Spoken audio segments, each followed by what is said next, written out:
Hello people, this is Eric Cobra. And Ron and Arja. Forward 1. And given here.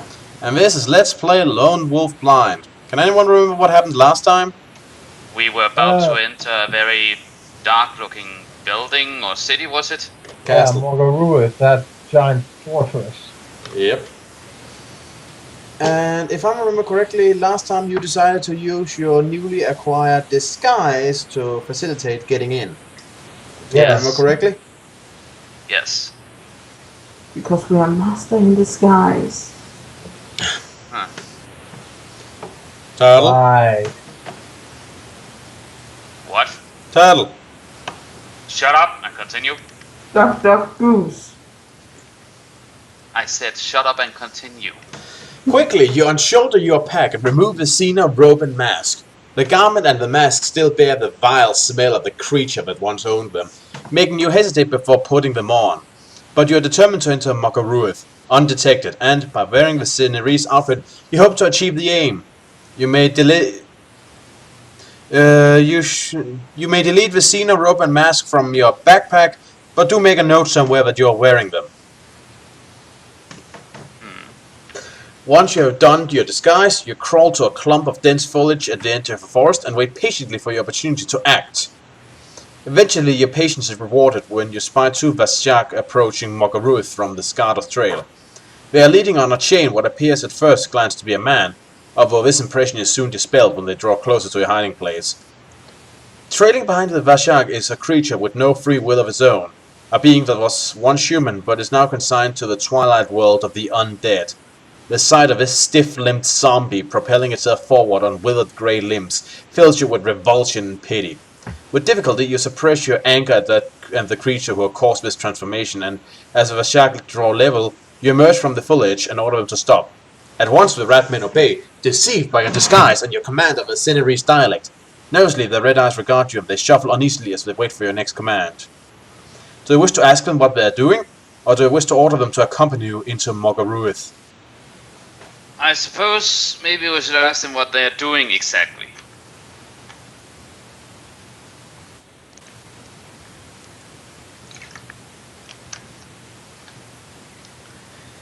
Any other suggestions? No, that sounds fine to me. Indeed. The Vashjak informs you that they are returning from a place called the Temple of Desnia. Brother Hoyless, the druid in charge of the temple, recently resurrected this human from the temple's grey pits. They have been ordered to deliver it to Brother Krauma at the Hall of Sacrifice in Morgaruith. Excellent, you reply convincingly. I myself am on my way to seek counsel with Brother Krauma this very instant. You'll escort me there. Now lead on. The Vashjak appears to relax upon hearing your orders, as if they had half expected you to punish them, and they set off readily towards the drawbridge, with you following close behind. Okay, what were the names of the two people? Brother Hoyless. Okay. Brother Hoyless. Hoyless? Seriously? It's not spelled like that, given here. And Brother Krauma. Okay.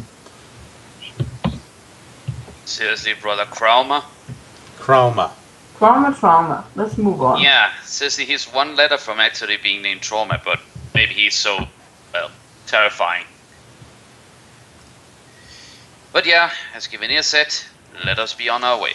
Walking across the age-blackened drawbridge towards the spiky arched tower of Morgaruith is an unnerving experience.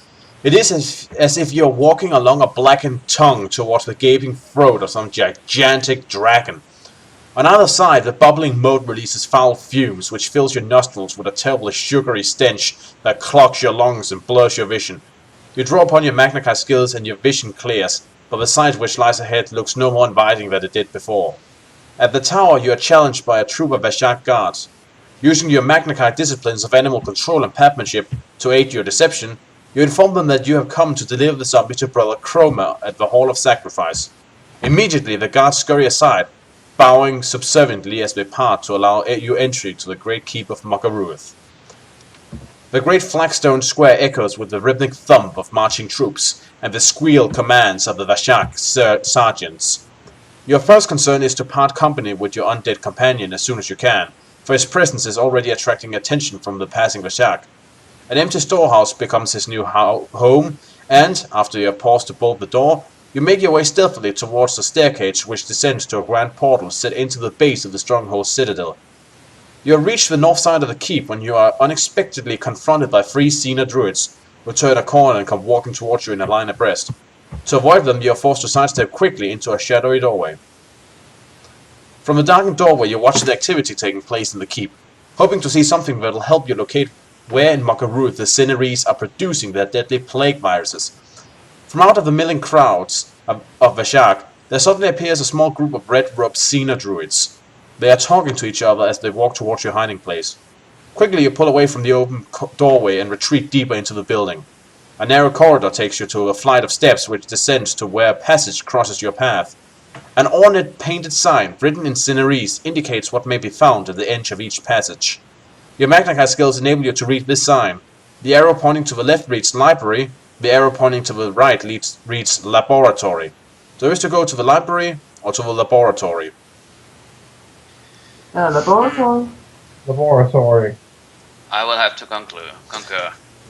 Simon. Also, before when Rana said that we were done, we weren't quite done yet. But you just started talking, so I didn't get to tell you that I didn't get the name of the place where the zombie was created. Temple of something. Right. Temple of Dnesnia. Okay. Huh. Okay. Okay, I got it now. Right. Silently like a cat, you pad along the corridor towards a distant light. The promise of finding a laboratory has raised your hopes of a swift victory. Perhaps it is there that you'll find the Cenerese crafting their evil disease. The entrance to the laboratory is unguarded, so you slip inside its open door and hide behind one of the many stone pillars that support a cavernous roof. At the center of the chamber you see 2 robed figures huddled over a stone table. Surrounding them are wooden racks filled with strange implements, scrolls, books, jars, and other paraphernalia.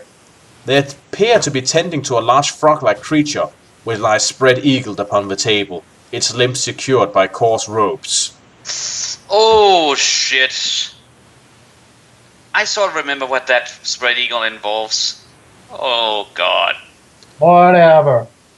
Maybe this is the Hall of Sacrifice. It is not until you are 2 steps away from the table that you recognize the creature to be a sloat, a beast of burden much used to tow barges along the River Storm. Your stomach churns when you see that the poor creature is being dissected whilst alive and conscious. That's just cruel. And unnecessarily so. True. As the 2 figures turn from the table, you recognize the red robes they are wearing. At first you assumed them to be Cener druids, but their garments are not the same. They have black hoods, and the skull-like motifs, which are embroidered upon them, identify these 2 to be members of an evil sect known as the Acolytes of Vashna. The presence here of 2 worshippers of Vashna, who was once the greatest of all the Dark Lords, rekindles chilling memories of past encounters with these fanatics. Following the downfall of the Dark Lords, you had assumed that the last remnants of the sect had vanished forever. Yet here before you are 2 who still wear their robes and practice their vile necromantic art. Fearful that you have stumbled upon a secret Cenerese conspiracy, you inch your way closer to the robed men to listen to their whispered conversation. If I remember correctly, you fought those guys in the Chasm of Doom. Okay. The 2 figures look down at their ghastly handiwork and Oh yeah, wasn't that the guys who were wearing see-through robes? What? Was that the guys who were wearing see-through robes? Or was that some other guys? No, that was those mages guys, Netharsim or something like that, who work for the Dark Lords. Oh. Whoops. The 2 figures look down at their ghastly handiwork and shake their head in dismay. As you watch, the sloat shudders beneath its bonds and become abruptly still. One of the robed figures stoops to inspect the creature's exposed heart. Then you hear him whisper words of disappointment that yet again the experiment has failed. They wipe their bloodied hands on the ropes before leaving the laboratory. So that's why they wear red robes. Makes it easier to hide the blood. Locking the door behind them. Sensing that you are now alone, you take the opportunity to search the laboratory, including 7 of its 8 smaller anterooms, but you find nothing that remotely resembles the cultivation of a plague virus. The H anteroom, the door to which is bolted and barred, is the only area of the laboratory you have not investigated. Although the main door is now locked, during your search you have discovered one other exit. Do you wish to leave the laboratory or to investigate the H anteroom? Let's just investigate it. Investigate. Using your Magnikai power of Nexus and the strength of your own 2 hands, you force open the barred door and gain access to the anteroom beyond. It is unlit and area surface is thick with dust that has lain undisturbed for many years. On a marble dais, which occupies most of the floor, there stands a large rectangular stone casket. It has no lid, and as you approach it, you see that it contains the mummified remains of a creature you cannot readily identify. And there's a picture. Wonderful. Be right back. And here's the contents of the coffin. Let us have a look then.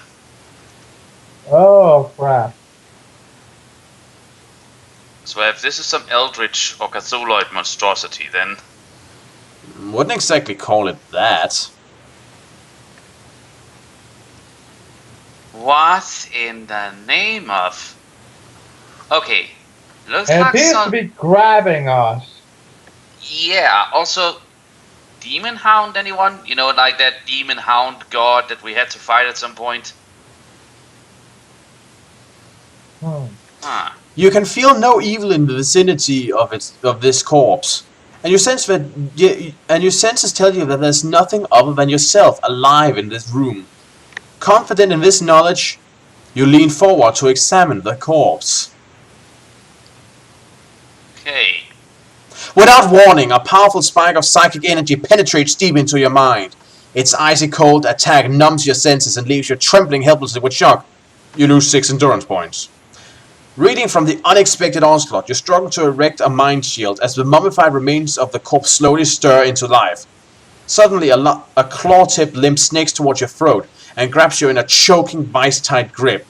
Desperately, you struggle to unsheath a weapon and free yourself as the grisly remains of a plague Agarashi rise up from the casket only inches before your disbelieving eyes. Aha. You're fighting a plague Agarashi, a magically animated undead thing. And you lose 3 combat skill from because it has your throat. Let me see. Okay. Will bring you down on 40, right? Yes, it will. Yeah, let me see. Okay. Yep. Right. Givnir, roll a die. Very well. We can find it. There we go. 8. 8. Right. The creature begins choking you as you stab your sacred sword down into it, burning away its paper-like flesh with the touch of the sacred blades. You lose 2 endurance points. And we are currently down to 22, I should mention. Roll a die again. 10. 10. Right.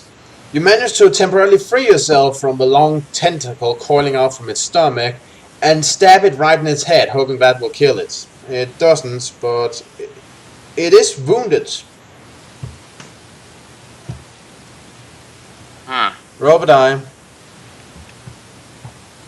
9. Okay, that's it. I'm finding you a new dice.